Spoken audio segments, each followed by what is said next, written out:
All right, Israeli Prime Minister Benjamin Netanyahu, one of the world leaders, now praising the Iranian protesters who are challenging the rule of their country's hardline regime. Meanwhile, North Korean dictator Kim Jong-un with another warning for the United States today as part of his New Year's address to the people. What a warm and lovely message he had, saying he always has a nuclear button on his desk, and once again claiming the rogue regime has missiles capable of striking anywhere in the United States. Former U.S. Ambassador to the UN John Bolton saying, well, we've heard this before. It's propaganda from Kim Jong-un.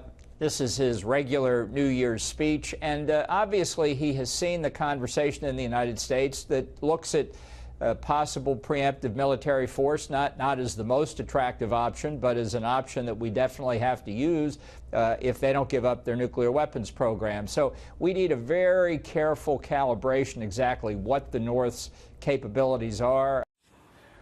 Rich Edson back from the warmth of the winter White House and travels with the president back in D.C. With more. The president was asked last night, talked a little bit last night about North Korea.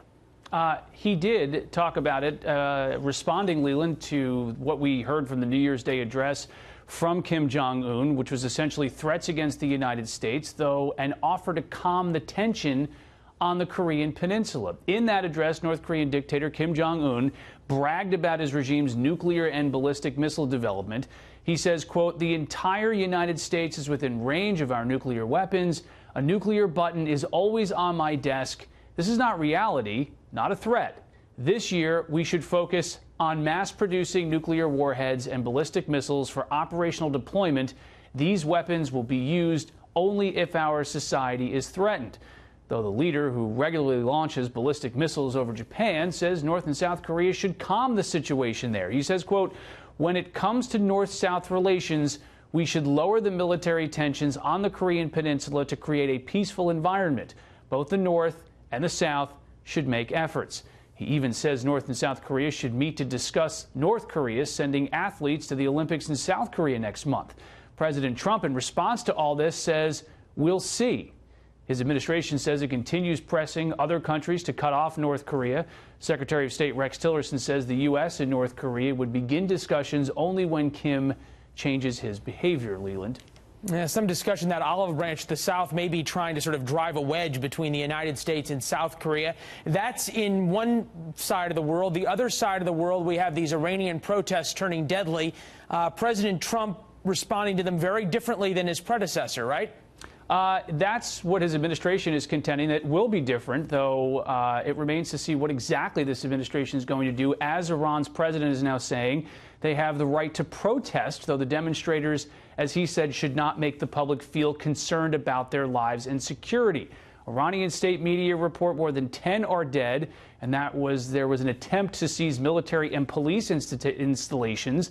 Meanwhile, world leaders are weighing in on what's going on in Iran, in particular Iran's enemies, like Prime Minister Benjamin Netanyahu of Israel. Brave Iranians are pouring into the streets. They seek freedom, they seek justice, they seek the basic liberties that have been denied to them for decades. Iran's cruel regime wastes tens of billions of dollars spreading hate. This money could have built schools and hospitals. No wonder mothers and fathers are marching in the streets. The regime is terrified of them, of their own people. Thousands are protesting a poor economy while Iran engages in costly proxy wars across the Middle East. These are the largest protests in Iran since 2009. Yeah, since the Green Revolution. Important question, though. We discussed this a little bit yesterday.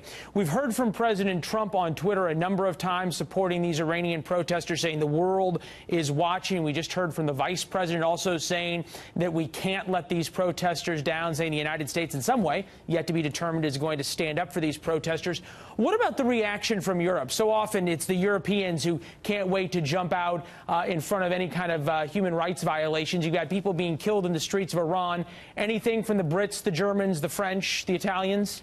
Well, the criticism that we've heard from so many in the United States about the Europeans is that they have increased their business with Iran as a result of the Iran nuclear deal, and they have been more hesitant to criticize the Iran regime as a result of that. As the United States moves forward and it says that it's now no longer certifying that Iran is complying with the Iran nuclear agreement, the Europeans have very much wanted the United States to stay in that Iran nuclear deal as part of the increased business that they've had there, though also the Europeans point out if the United States gets out of the Iran nuclear deal, the problem there is then they've gotten the upfront benefits, the Iranian regime.